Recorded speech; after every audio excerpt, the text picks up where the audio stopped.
Today, the world remembers a baseball legend. Hank Aaron died at the age of 86. USA Today's Bob Nightingale remembers the career of the Hammer. Baseball will always remember the greatness of Hank Aaron. Greatness on the field, but off it. He was idolized, respected by so many in the world. This is a man who endured all kinds of racism, unfathomable when he broke Babe Ruth's record back in 1974. He kept those hate letters. Just a reminder that a lot of things have not changed. I spent almost 2 hours with the great man years ago, telling me about the letters, telling me about the hatred that still exists in this country, all coming through fruition as what we've seen in the past few weeks. Every year at the Major League Baseball Hall of Fame, Hank Aaron would appear, come into the Hall of Fame Museum, and surrounded by his fellow Hall of Famers, taking pictures, just talking to him, knowing how great this man is. An awful day in baseball. Hank was in good health as of recent weeks. His friends of him have talked to him, but yet he had a stroke Friday morning and passed. This is a day everyone knew would come at one point. He's 86 years old, but no one was ready for it on this day. Baseball will remember this day forever. This is Bob Nightingale from USA Today Sports. Back in 2013, USA Today had the chance to sit down with Hank Aaron. Here's what he had to say about breaking Babe Ruth's record, Jackie Robinson's impact on baseball, and how the game has changed over the decades. Records are made to be broken, and I've always said that, and I still say, no matter who you are, if the only thing that the record now, that bond hold now, is that kids are not going to play that long. They don't have to play that long.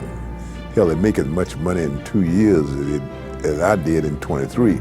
The most money I ever made in baseball, salary-wise, was $200,000. That was the most. And today, these kids make $200,000 in less than an hour. So it's a different, and they don't have to. They're not committed, so they don't have to go out there and play as hard.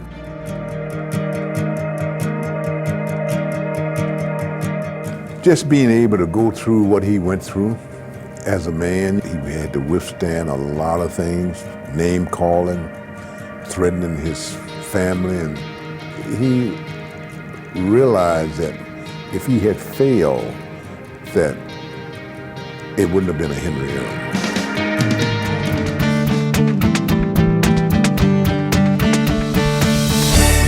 The easiest part of that whole thing, chasing the Babe's record, was playing games, was playing the game itself. That didn't bother me one bit.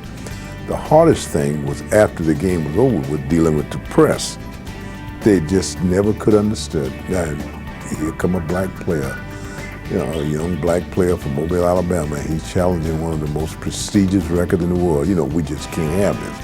So actually the game itself, when I walked on the baseball field, I had no problem.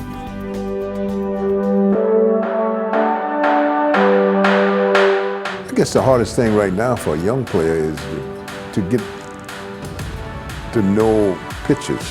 Today you may have 4 pitchers to pitch a one hitter, and you may have 4 pitchers that go out there and pitch from 1 inning to the 5th, from the 5th to the 7th, from the 7th to the 8th, and from the 8th to the 9th. You have 4 different pitches, and I think that's the hardest thing in the world for a hitter to understand, because each pitcher that goes out there got different stuff that he throws. Oh, I think you're going to see a World Series, a true World Series.